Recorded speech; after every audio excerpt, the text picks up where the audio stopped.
அனைவருக்கும் இனிய வணக்கம். இன்றைய காணொளியில் நாம் காண்பது தொல்காப்பியரை பற்றி ஆய்வதாக இக்காணொளி அமைகிறது. இதில் தமிழ் மொழி மரபில் தொல்காப்பியர் என்னென்ன கருத்துக்களை கூறியுள்ளார் என்பதை பற்றி முன் காணொளியில் கண்டோம். இக்காணொளியில் நாம் தொல்காப்பியரின் வாழ்க்கை வரலாற்றை பற்றி ஆய்வதாக இக்காணொளி அமைகிறது. இப்பொழுது நாம் காணொளிக்குள் செல்வோம். தொல்காப்பியர் என்பவர் தொல்காப்பியம் என்ற நூலை எழுதியவர் ஆவார். இவர் இன்று கிட்டும் தமிழ் நூல்களுள் மிக தொன்மையான தொல்காப்பியம் என்ற பேர் இலக்கணத்தை எழுதியவர் ஆவார். தமிழ் மொழியின் பெருமையையும் தமிழ் மக்களின் அறிவு மேம்பாட்டையும் உலகறியச் செய்யும் நூல் இது. தொல்காப்பியர் கன்னியாகுமரி மாவட்டத்தைச் சேர்ந்தவர் ஆவார். கன்னியாகுமரி மாவட்டம் ஈசாந்தி மங்கலத்தில் உள்ள ஒரு நீர் மருது மரத்திற்கு இவரது பெயர் சூட்டப்பட்டுள்ளது. இம்மாவட்டத்தில் உள்ள காப்பிக்காடு என்னுமிடத்தில் தொல்காப்பியருக்கு சிலை நிறுவப்பட்டுள்ளது.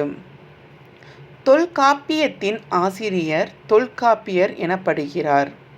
பல பெரும் புலவர்களின் வரலாறு சரிவர அறியப்படாதவாறு இவர் வரலாறும் அறியப்படவில்லை. தொன்மையான காப்பியங்குடி என்னும் ஊரினர் என்பதால் இப்பெயர் பெற்றார் என்பர் ஒரு சாரார். தஞ்சை மாவட்டத்தில் சீகாழி பகுதியில் உள்ள காப்பியக்குடியை மேற்கோள் காட்டுவார் ஒரு சாரார். காவிய கோத்திரத்தை சார்ந்த பிராமணராக இவரை கருதுவாரும் உண்டு. தொன்மையான தமிழ் மரபுகளை காக்கும் நூலை இயற்றிமையால் இவர் இவ்வாறு அழைக்கப்பட்டதாகவும் கூறப்படுகிறது. இவர் திராணதுமாக்கினியார் என்ற இயற்பெயருடையார் என்றும் சமதக்கினி மாமுனிவரின் மகன் என்றும் நச்சினார்க்கினியார் கூறுகின்றார். இதற்கு எச்சான்றும் இல்லை. இவரை அகத்தியரின் மாணாக்கருள் ஒருவர் என்பர். இக்கருத்திற்கு இவர் நூலில் எந்த சான்றும் இல்லை. இப்பொழுது நாம் தொல்காப்பியரின் காலத்தை பற்றி காணலாம். தொல்காப்பியரின் காலம் பற்றி அறிஞர்களிடையே பல கருத்து வேறுபாடுகள் நிலவி வருகின்றன. மிக பலர் இவர் கிமு 5 அல்லது 3ஆம் நூற்றாண்டிற்குரியவர் என ஒப்புகின்றனர். பேராசிரியர் ச. வையாபுரி பிள்ளை போன்ற சிலர் இவர் கிபி 5ஆம் நூற்றாண்டினர் என்பர். தொல்காப்பியர் பதஞ்சலி முனிவர் காலத்தினும், அதாவது கிமு 200 ஆண்டிற்கு முற்பட்டவர் என கே. எஸ். சீனிவாச பிள்ளை தனது நூலான தமிழ் வரலாறு நூலில் 26ஆம் பக்கத்தில் குறிப்பிடுகின்றார். தொல்காப்பியர் எழுதிய தொல்காப்பியம் வியாச முனிவர் வேதத்தை பகுத்ததற்கு முன் எழுந்தது என டாக்டர் உ. வே. சாமிநாத ஐயர் சங்கத்தமிழும் பிற கால தமிழும் என்ற தனது நூலில் 13, 14 ஆகிய பக்கங்களில் விளக்குகின்றார். தொல்காப்பியனார் கிமு 4ஆம் நூற்றாண்டினர் என தமிழ் ஸ்டடீஸ் என்ற நூலில் 8ஆம் பக்கத்தில் எம். ஸ்ரீனிவாச ஐயங்கார் தனது கருத்தை விளக்குகின்றார்.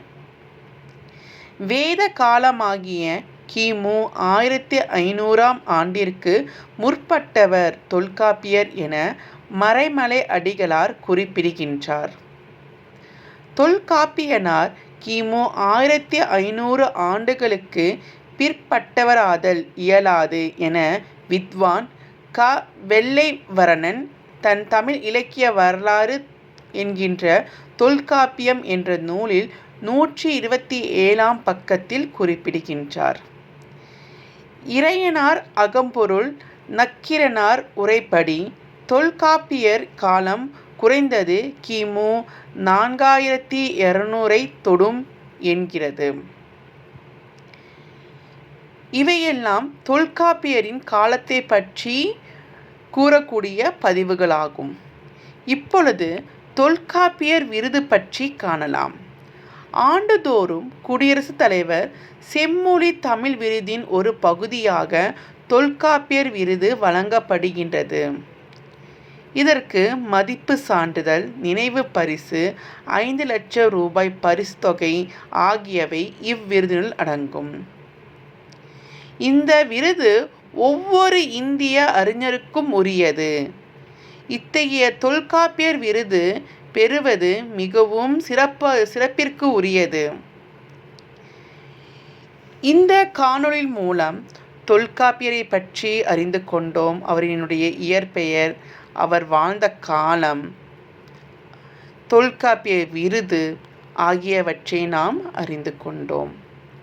ஒல்கா புகழ் தொல்காப்பியரை புகழ் என்றும் நிலைத்து நிற்கும். மீண்டும் நாம் மற்றொரு காணொளியில் காணலாம். நன்றி, வணக்கம்.